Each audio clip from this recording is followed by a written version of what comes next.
नमो नमः।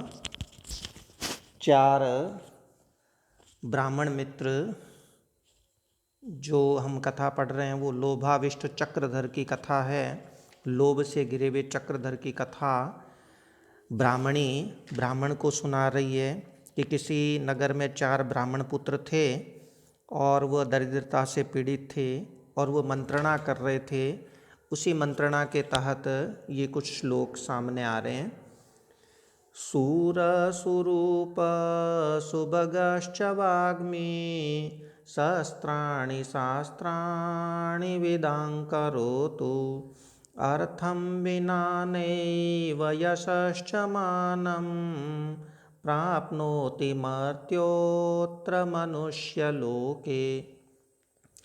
कहते हैं कि सूरः चाहे व्यक्ति शूर हो, वीर हो, सुरूपः चाहे अच्छे रूप वाला हो, सुभगश्च अच्छे सौभाग्य वाला हो, वाग्मी हो अच्छी वाणी वाला हो, शस्त्राणि शास्त्राणि, यहाँ शस्त्राणि शस्त्रज्ञ और शास्त्राणि शास्त्रज्ञ के अर्थ में, यानी शस्त्रों का जानकार हो, चाहे शास्त्राणि यानी शास्त्रों का जानकार हो, कोई भी हो, विदां करोतु जान ले। क्या बात जान ले कि अर्थम विना नैव यशश्च मानं प्राप्नोति मर्त्योऽत्र मनुष्यलोके।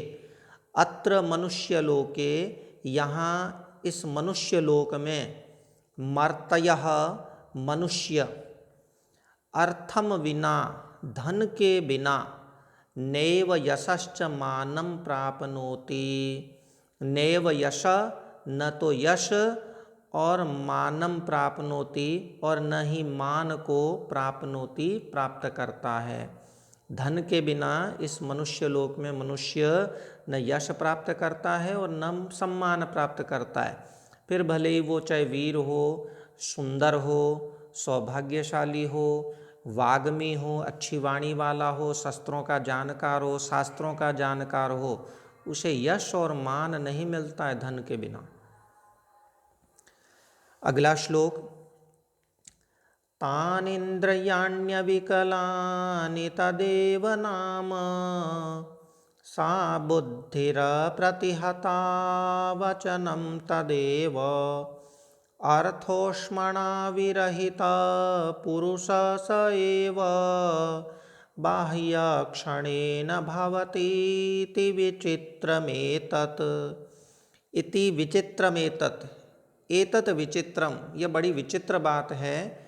क्या विचित्र बात है देखते हैं कि तानि इंद्रियाणि अविकलानि, तानि वे ही, इंद्रियाणि अविकलानि अविकल इंद्रियां हैं, वे ही अविकल इंद्रियां हैं, तदेव नाम और वही नाम है, सा बुद्धिर प्रतिहता और सा वही अप्रतिहता बुद्धि, अकुंठित बुद्धि है, निरंतर चलने वाली बुद्धि है, वचनम तदेव और वही वचन है, वही वाणी है, पुरुष स एव और स एव पुरुष, वही पुरुष है, वही व्यक्ति है, कोई भेद नहीं है।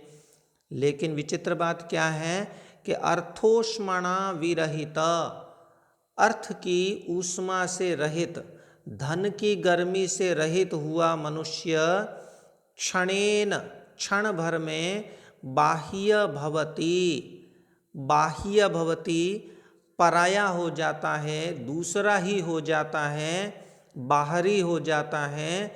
इति यह एतत् विचित्रम, यही विचित्र बात है कि व्यक्ति वही है लेकिन धन की गर्मी से रहित होने पर वह पराया हो जाता है, दूसरा ही हो जाता है, एक अलग ही हो जाता है।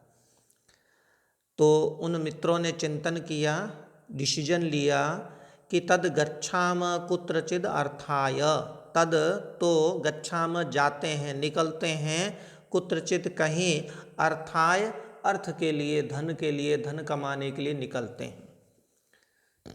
इति सम्मंत्रय, ऐसा मंत्रणा करके, स्वदेशम पुरम च, अपने देश और नगर को, और स्व सुरत सहितम गृहम च, और अपने मित्रों सहित गृहम च घर को परित्यज्य छोड़ करके प्रस्थिताः प्रस्थान कर गए, रवाना हो गए।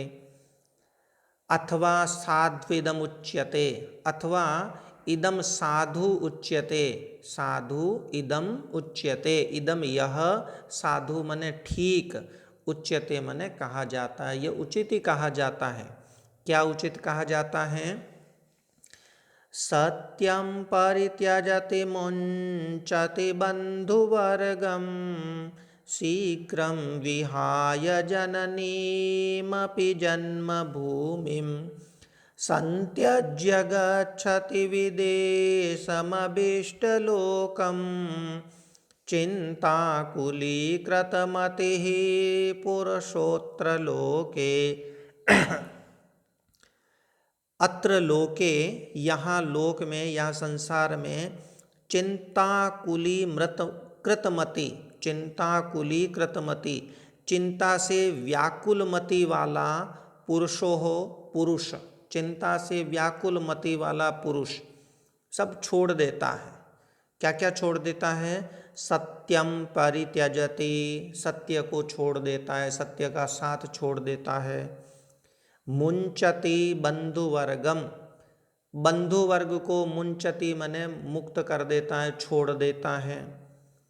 शीघ्रम विहाय जननीमपि जन्मभूमिम, और जननीमपि, जननी सदृश भी, जन्मभूमिम, अपनी जन्मभूमि को, माता के समान अपनी जन्मभूमि को, शीघ्रम विहाय शीघ्र छोड़ करके, और संत्यज्य गच्छति विदेशम अभिष्टलोकम, अभिष्टलोकम अपने प्रिय लोक को, अपने प्रिय संसार को, संत्यज्य मन छोड़ करके, विदेशम गच्छति विदेश चला जाता है, दूसरे देश में, दूसरे स्थान पर चला जाता है।